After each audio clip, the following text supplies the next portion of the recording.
Takže ak dovolíte, ukončím túto akciu, ale predtým by som vás chcel upovedomiť, že vlastne čo sa bude diať ďalej. Jedna vec je tá, že teraz tí, ktorí máte ešte chuť a čas, tak sa presunieme asi do Arkádie, to je taká najtichšia a najprázdnejšia reštaurácia v blízkosti, aby sme skúsili niečo naformulovať, aby sme to nenaťahovali a aby tie pripomienky prišli včas. Druhá vec je, že naše združenie v blízkej dobe plánuje vydanie takých novín jednorazových, Považská Bystrica otvorené. Druhé číslo, kde by sme radi niektoré veci z tohto vlastne zapracovali, aby sme dostali viac medzi ľudí. Veľmi dobre podotkla pani hlavná architektka, že ľudia sa musia pýtať, alebo musí prísť nejaká pripomienka, aby sa s ňou úrad vysporiadal. Nemôžu všetko vymyslieť sami, ako bol s tým, neviem, prechodom cez podjazd.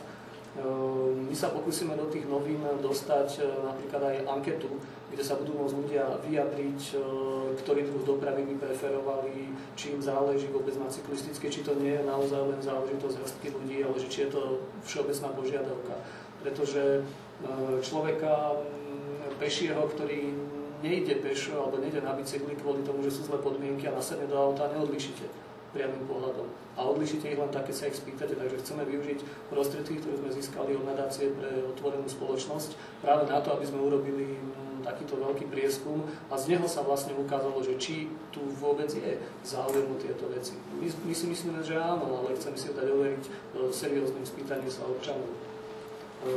Takže, ak dovolíte, veľmi pekne vám ďakujem za účasť, že ste si našli uprostred práce čas na to, aby ste sem prišli, takisto zástupcom médií, ktorí určite poreferujú o tomto stretnutí a hlavne teda pracovníkov mesta, ktorí nám pripravili túto možnosť. Ďakujem veľmi pekne.